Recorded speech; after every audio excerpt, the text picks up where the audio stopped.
નમસ્કાર ધોરણ 10 ના વહાલા વિદ્યાર્થી મિત્રો.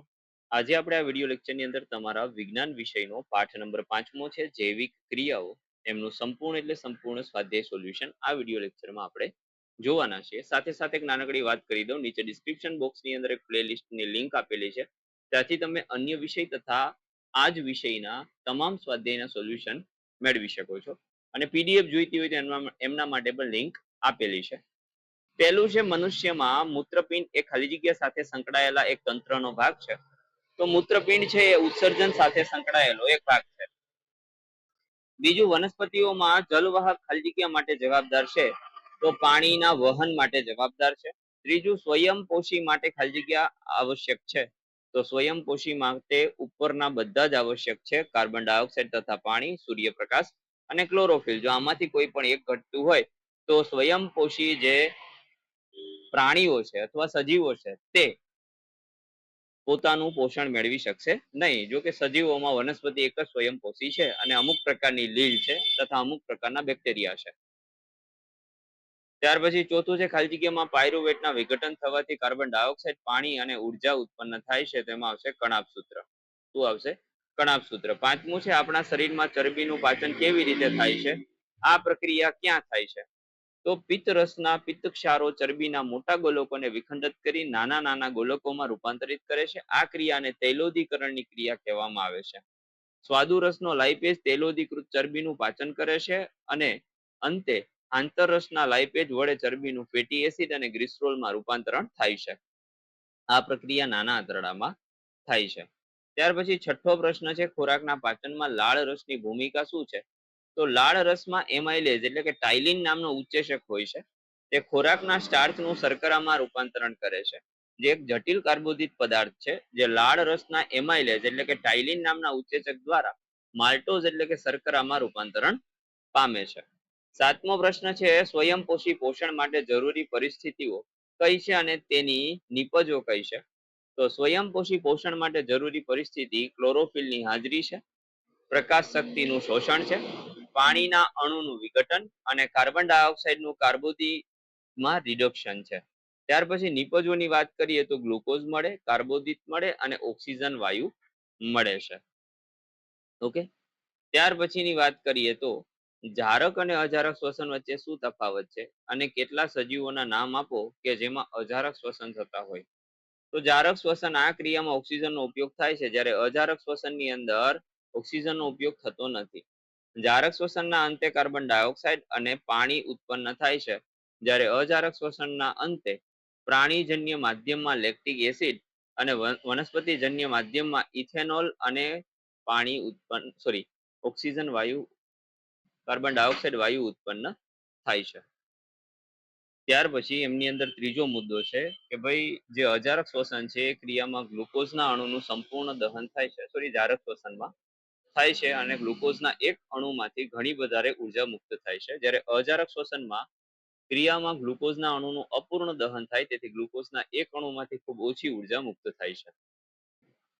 હવે જારક શ્વસનની ક્રિયાનો પ્રાથમિક તબક્કો કોષરસમાં થાય છે, જ્યારે બાકીનો તબક્કો કણાભ સૂત્રમાં થાય છે. માત્ર કણાભ સૂત્રમાં થતી ક્રિયા ઓક્સિજનનો ઉપયોગ કરે છે. હવે આ જે ક્રિયા છે અજારકની સંપૂર્ણપણે કોષરસમાં જ થાય છે. કણાભ સૂત્ર તેમાં કોઈ ભાગ ભજવતું ન હોવાથી ઓક્સિજનનો વપરાશ થતો નથી. અને અજારક શ્વસન કરતા સજીવોના નામમાં ઈસ્ટ અને અન્ય કેટલીક ફૂગ છે, કેટલાક બેક્ટેરિયા અને કેટલાક એવા છે કે અંતઃપરોપજીવીઓ છે જે અજારક શ્વસન કરે છે. નવમો પ્રશ્ન છે, વાયુઓના વધારેમાં વધારે વિનિમય માટે વાયુ કોષ્ઠોની રચના કેવા પ્રકારની હોય છે? તો ફેફસામાં શ્વાસવાહિનીઓના અંત ભાગે વાયુ કોષ્ઠો આવેલા હોય છે.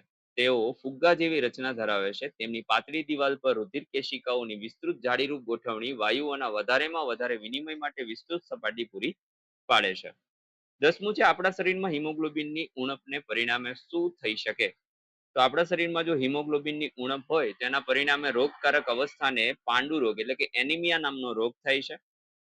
તેના પરિણામે આપણા શરીરના કોષોને કોષીય શ્વસન માટે પૂરતો ઓક્સિજન મળતો નથી, પરિણામે ઓછી શક્તિ પ્રાપ્ત થાય છે. આ શક્તિમાં અશક્તિ, થાક, કંટાળો વગેરે જોવા મળે છે.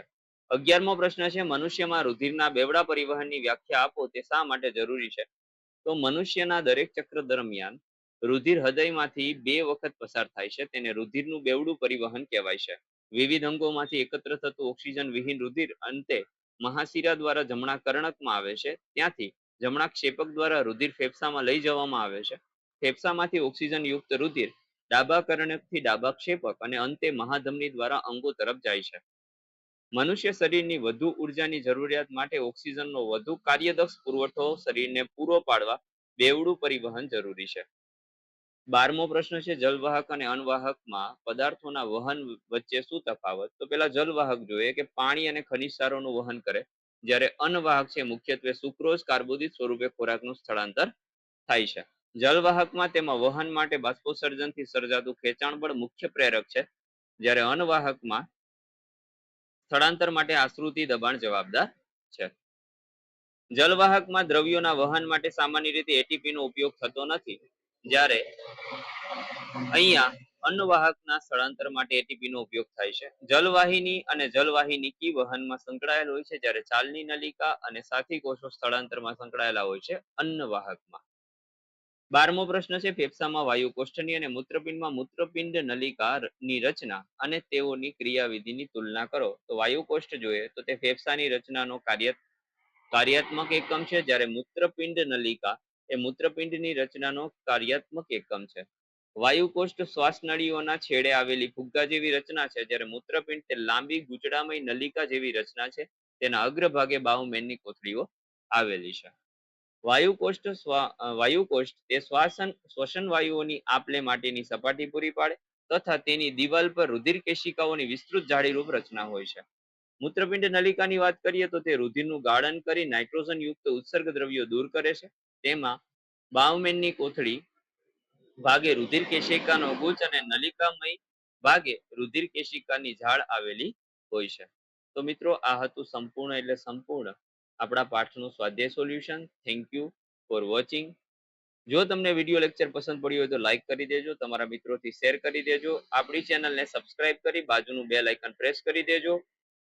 તો ફરી મળીશું આવા જ એક સ્વાધ્યાય સોલ્યુશન સાથે. ત્યાં સુધી આવજો. જય હિન્દ, જય ભારત.